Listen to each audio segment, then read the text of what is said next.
जघन्य, सबसे क्रूर और सबसे डरावने कत्लेआम की इनसाइड स्टोरी दिखाने आपको जा रहे हैं, जिस सुनकर आज भी पूरी दुनिया की रूह कांप उठती है। भारत जिस सच को पिछले 41 सालों से दुनिया के सामने चिख रहा था, आज कनाडा की धरती से उसी सच का महाविस्फोट हुआ है।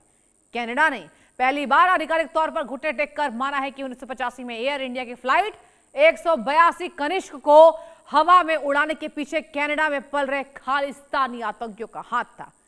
कनाडा की खुफिया एजेंसी CSIS और वहां के प्रधानमंत्री मार्क कार्नी ने इस महानरसंहार पर से रहस्य का वो पर्दा उठा दिया जिसने पूरी दुनिया की रूह कपा दी है। एक रिपोर्ट।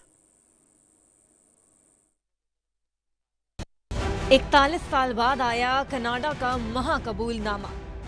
कनिष्क 182 ब्लास्ट के पीछे खालिस्तानियों का हाथ। कनाडाई खुफिया एजेंसी ने माना दुनिया का जघन्य आतंकी हमला। 9/11 से भी बड़ा हवाई कत्लेआम PM मार्क कार्नी ने स्वीकारा। कनाडा के कबूलनामे पर भारत पर बड़ा सवाल। कनाडा की चुप्पी का राज, क्या वोट बैंक की राजनीति। 23 जून 1985 की वो खौफनाक रात, आसमान में 31,000 फीट की ऊंचाई पर उड़ रहा था एयर इंडिया का विमान कनिष्क।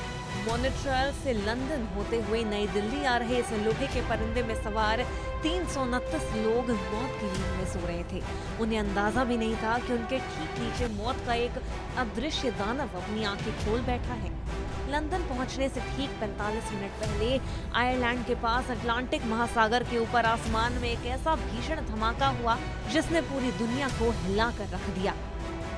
विमान हवा में भी तिनके की तरह टूटकर बिखर गया और पलक झपकते ही 329 जिंदगियां समंदर के खारे पानी में हमेशा के लिए दफन हो गई। लेकिन इस खूनी मंजर के पीछे जो रहस्य छिपा था उसने जांच एजेंसियों के होश उड़ाकर रख दिए। कनिष्क विमान के अंदर कोई सुसाइड बॉम्बर नहीं था, तो आखिर उस रात कनिष्क विमान के अंदर ऐसा क्या हुआ जिसने उस विशाल लोहे के परिंदे को चीथड़े में बदल दिया। जांच में जो सामने आया वो रोंगटे खड़े कर देने वाला था। मौत का सामान एक सूटकेस में छिपाकर विमान के चेक इन बैगेज में रखा गया और सबसे हैरान कर देने वाली बात ये रही कि एक सूटकेस जिसे घोस्ट पैसेंजर यानी यात्री के नाम पर चेक इन हुआ था, वो शातिर शिकारी खुद विमान में सवार ही नहीं हुआ था। उसने केवल मौत का वो सूटकेस विमान में लोड करवाया और खुद गायब हो गया। वो शातिर शिकारी बाहर बैठकर बेगुनाहों की मौत का तमाशा देखता रहा। पूरे 41 साल बाद इस सच को दबाया गया, फाइलों को छुपाया गया, सुरागों का मर्डर किया गया, लेकिन 41 साल बाद आखिरकार कनाडा की खुफिया एजेंसियों CIS का वो रहस्यमयी सन्नाटा टूट ही गया। राष्ट्रीय स्मृति दिवस के मौके पर कनाडा की इस सबसे बड़ी जासूसी एजेंसी ने सोशल मीडिया पर पहली बार इस बात को कबूल किया कि एक जघन्य आतंकवादी काम था। प्रधानमंत्री मार्क कार्नी ने भी तस्लीम किया कि उनके इतिहास का सबसे घातक और काला हमला था जिसने 268 कनाडाई नागरिकों को एक झटके में शमशान पहुंचा दिया। मगर यहाँ सबसे बड़ा और काला सवाल ये है कि आखिरकार कनाडा की जुबान पर 41 सालों तक ताला क्यों लटका रहा।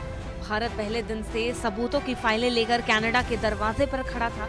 भारत चिल्ला रहा था कि इस ब्लास्ट के मास्टरमाइंड कनाडा की जमीन पर खुलेआम घूम रहे हैं, लेकिन वोट बैंक की गंदी और अंधी राजनीति के चक्कर में कनाडा की सरकारें कई दशकों तक खालिस्तानी शब्द बोलने से भी कतराती रहीं।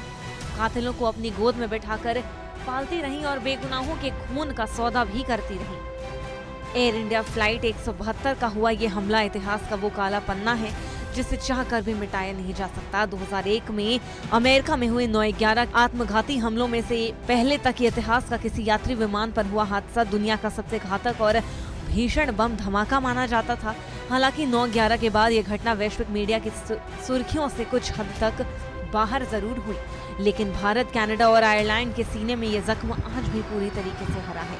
इस खूनी साजिश में 24 भारतीय नागरिक भी थे जो सीधे मौत के मुंह में धकेल दिए गए। उनके परिवारों ने 41 साल तक इंसाफ की भीख मांगी थी। कनाडा और अदालतों में तारीख पर तारीख पड़ती रही, गवाह भी गायब होते रहे, सबूत भी मिटाते जाते रहे, लेकिन कहते हैं ना कि बेगुनाहों के खून की पुकार कभी खाली नहीं जाती। आज 41 साल बाद ही सही पाताल फाड़ कर वो खूनी सच कनाडा के हलक को चीर कर बाहर आया है। और चलिए अब रुख करते हैं वॉर से जुड़ी 10 बड़ी खबर।